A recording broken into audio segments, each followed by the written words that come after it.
The first emperor of China, Qin Shihuang, was born Ying Zheng only a short time before the end of the long Warring States period, which ended in 221 BC.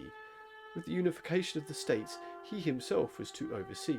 There is some mystery to the circumstances of his birth. Firstly, whether or not he was the eldest son of Qin Prince Yiren, who later became King Shang of Qin at all.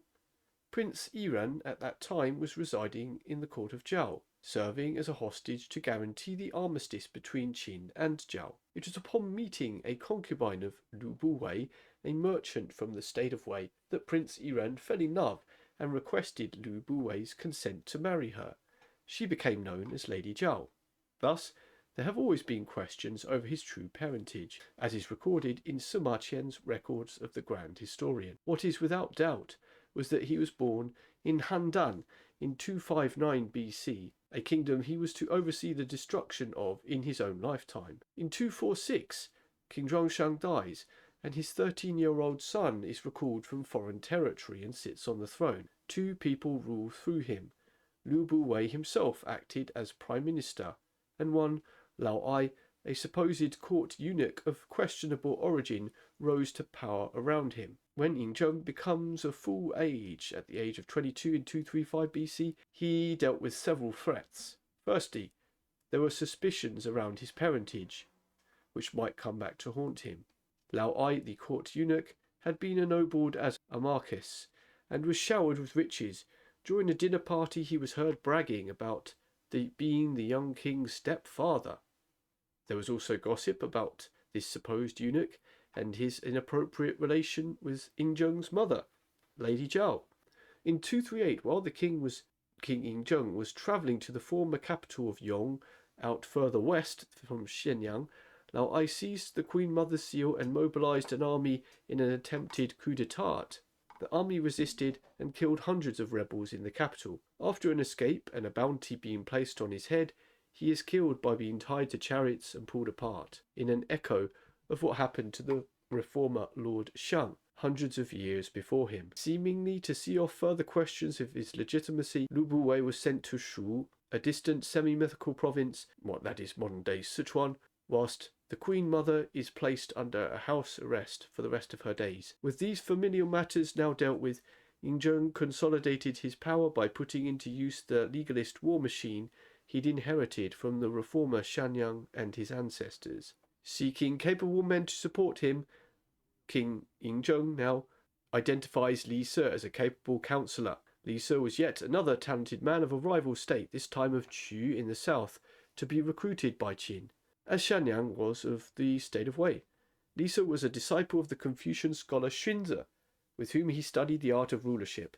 Xunzi, unlike Confucius, who had a neutral perspective on the inherent nature of man, believed that men are born evil and lead more towards legalism as a proper means of governance. Having moved to the state of Qin, he became a retainer of the Chancellor Lu Buwei, who helped him gain a position in court. Li Se subsequently persuaded the king to pursue the conquest of the other regional states to create a unified empire once more. In 237, Ying Zheng had ordered to expel all foreign advisors.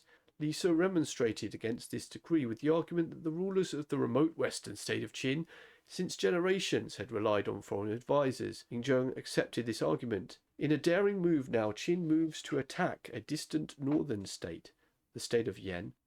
As a result of this, Ying Zheng experiences his first assassination attempt. The Crown Prince Dan of Yan had plotted this and recruited Jing Ke, Qin Wuyang, for the mission in 227 BC. This is the subject matter of The Emperor and the Assassin, a film from 1998. According to the records of the Grand Historian, when the dagger unrolled from the map that Jing Ke had hidden in there, Jing Ke stabbed at the king but missed. In desperation, Jing Ke threw the dagger but missed again before being subdued. This case would provide the casus belli for Qin to invade Yan in 226. The Yan state was conquered in its entirety 5 years later. Ying Zheng experienced his second assassination attempt by Gao Jianli. This is the subject of the film Emperor's Shadow, 1996. Gao Jianli, a famed Zhu player, caught the attention of Qin Shihuang, who summoned him to play. With the close access musicians get to an emperor, Gao took his shot with the only weapon to hand, and took a swing with a weighted leaden zhu. He was shortly executed. After Qin besieged and flooded their capital of Daliang, the state of Wei, state from which the reformer Shang Yang had come from, was surrendered in 225 BC. Around this time, Qin seized 10 cities from Chu, the largest and most powerful of the other warring states. Little could they have known that eventually it would be men of Chu, like Shang Yu and Liu Bang, who would cement the Qin legacy, as Liu Bang would go on to found the Han Dynasty. In 221 BC, Qin armies invaded the state of Qi, captured King Zheng of Qi without much resistance, thus bringing an end to the warring states period. For the first time in over 200 years, 500 if one includes the spring and autumn period, in which the Zhou only held nominal power, the states behind the wall had unified under one ruler. Not only that, but the Yellow River civilizations extended their sphere of influence far to the south, to include the Yangtze River zone. The former aristocracy of the regional states were moved to the region around the capital Shenyang. More than 100,000 households were resettled to populate this region, and it was prohibited for these households to possess weapons.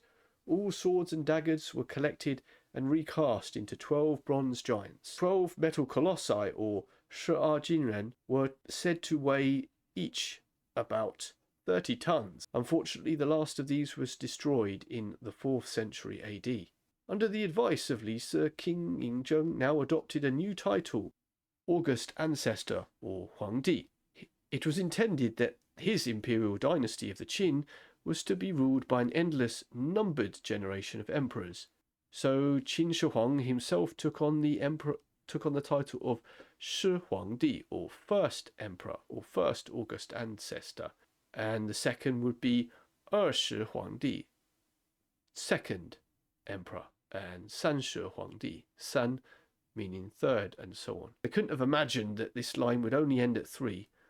The emperor followed Lisa's legalist proposal that the empire should be governed solely through commanderies, or jin, administered by officials directly subordinated to the central government, and not to regional rulers, as had happened during the Zhou. People assigned to these units would no longer be identified with their native region or former feudal state. Appointments were to be made on merit instead of hereditary right, as it had been in the legalist reforms under Shang Yang in the Qin state itself. Li Si was now promoted to the post of Counselor-in-Chief Chen Xiang. In this position, he enforced standardization of the administrative and penal law, weights and measures, and of the script, key to note in a civilization of the written word. Road building secured connections for the provinces to the centre. Walls were connected, bringing together the separate walls built by the competing states. He also launched a literary inquisition, in which books deemed not useful for the prosperity of the empire were to be sequestered in imperial libraries. On this he faced dissent from the emperor Qin Shihuang, Ying Zheng's own son, Fu Shu, the eldest son, who criticized him for this. Eventually, the emperor's own library did retain copies of all the forbidden books. Unfortunately, most of these were in fact destroyed by Shang Yu when he burned the palaces of Shenyang down in 206 during the Chu-Han contention much later. With all this done, the emperor, as later leaders were inclined to do, became an active tourer. The stone inscriptions made by the first emperor on his inspection tours are said to have been written by Li Si himself on many mountains, famous Mount Taishan, Mount Yishan, and so on. Just 3 years after the unification in 218 BC, Ying Zheng was to experience his 3rd assassination attempt, yet another one. This time,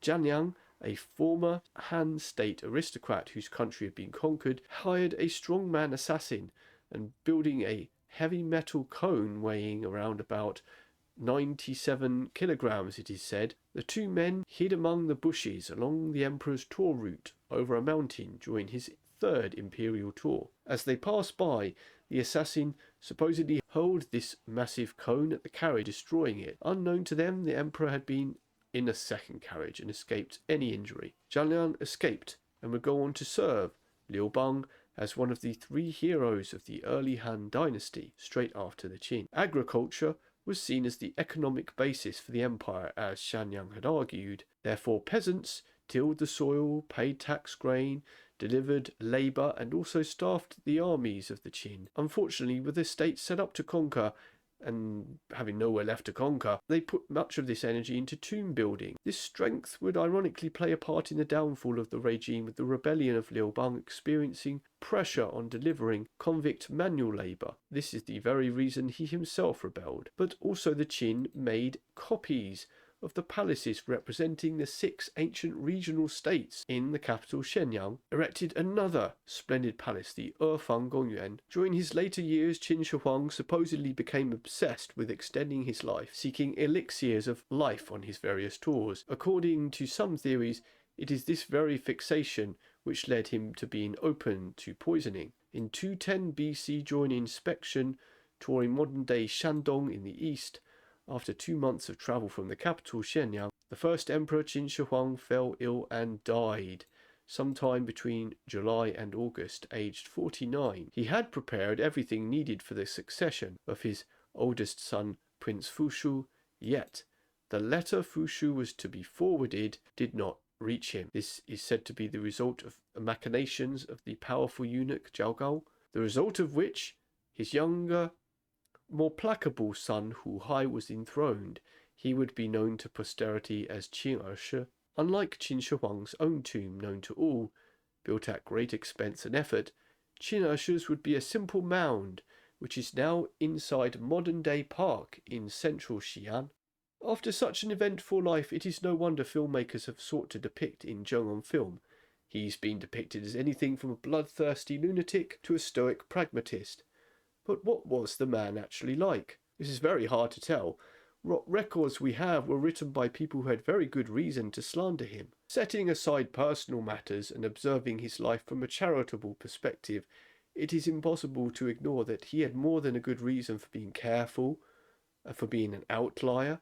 After all, his early years, until he was 13, were spent as a hostage. Much of the bombast and violence attributed to him was a result of the reforms enacted by Shang Yang hundreds of years before his birth. Some things, though, stand out from the record: that he listened to the advice of capable men, that he was fearless in continuing to actively seek out leaving the safety of the palace after so many assassination attempts.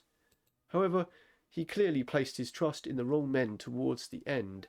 As a result, after his death, hidden subversives under the leadership of chief eunuch Zhao Gao were able to seize power and use it to install a puppet emperor. Soon after this, in 209, rebellions broke out, and in 206, the Qin dynasty was ended.